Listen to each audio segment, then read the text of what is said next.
Que a paz de Jesus Cristo e a alegria do Espírito Santo de Deus sejam sobre a tua vida e o teu coração. Façamos esta importante leitura da Bíblia Sagrada.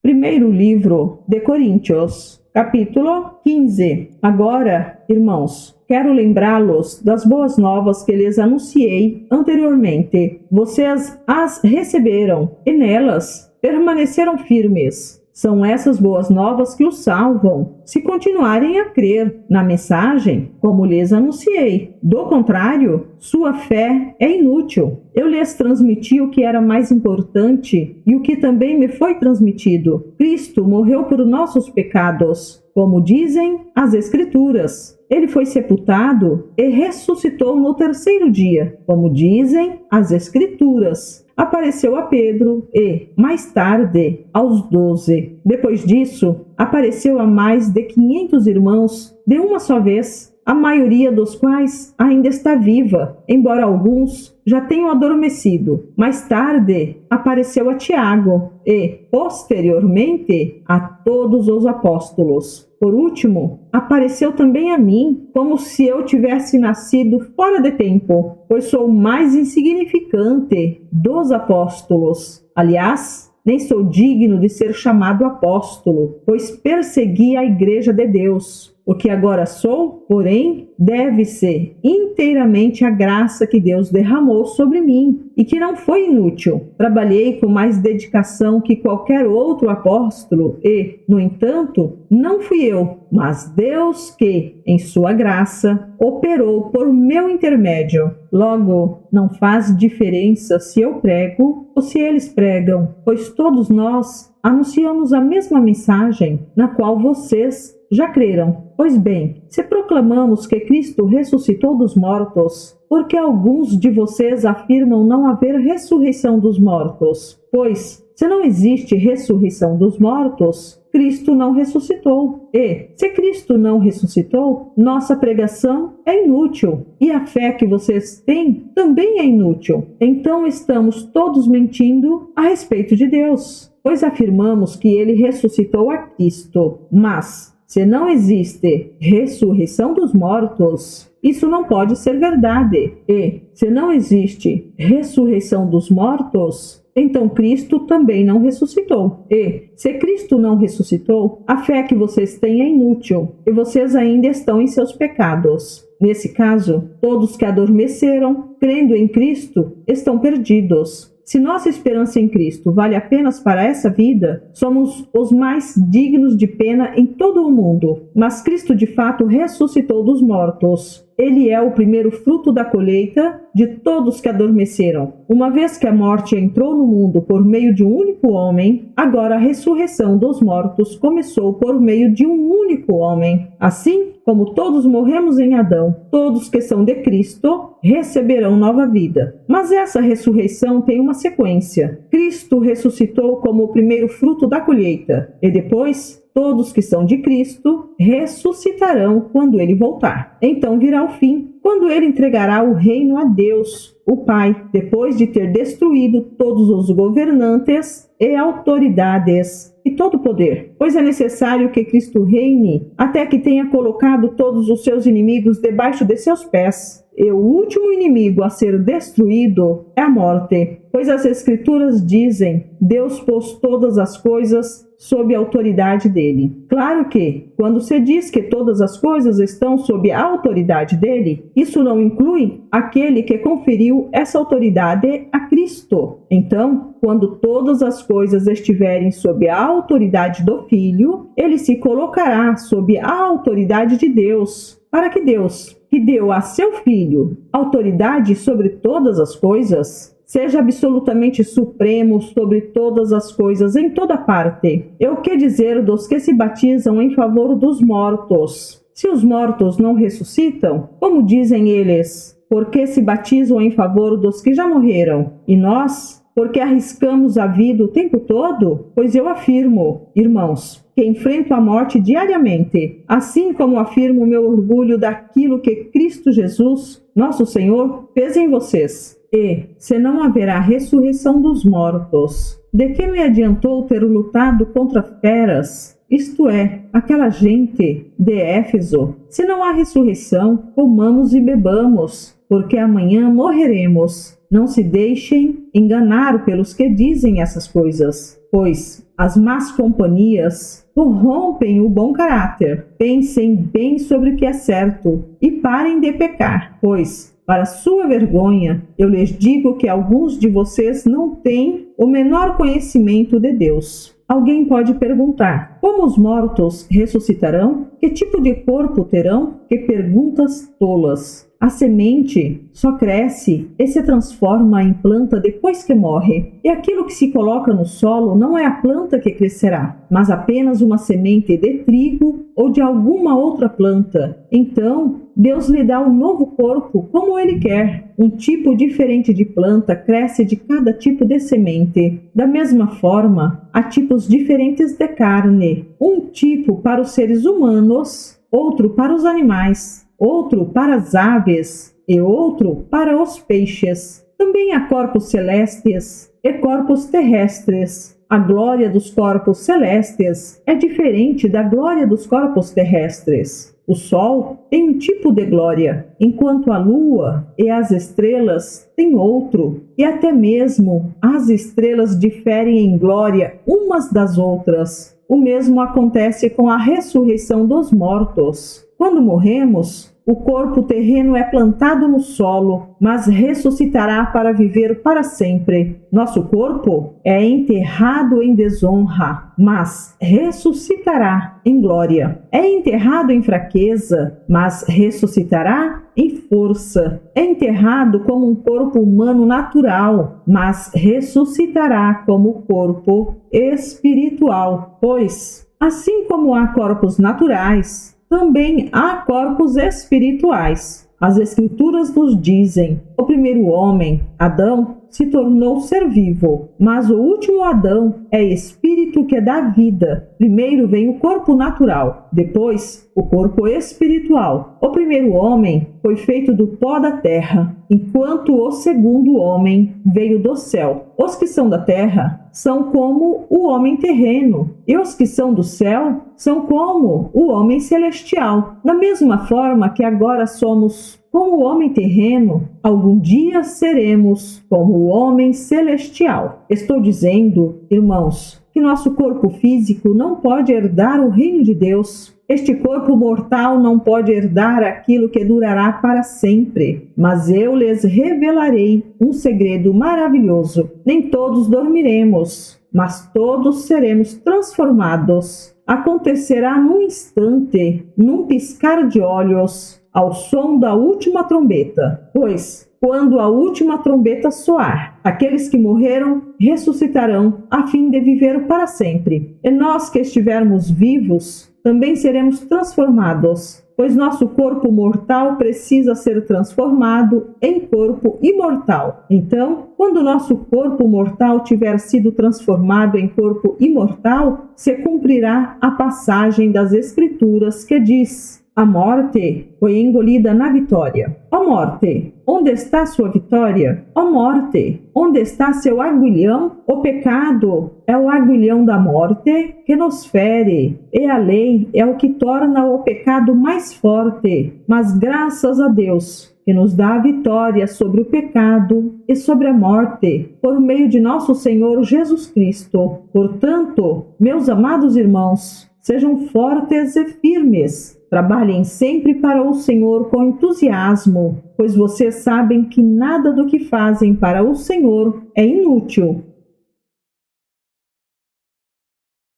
Verdadeiramente, é uma bênção estarmos ouvindo a palavra de Deus. Que o Senhor Deus te abençoe. Prossigamos para o alvo que é Jesus Cristo. Amém.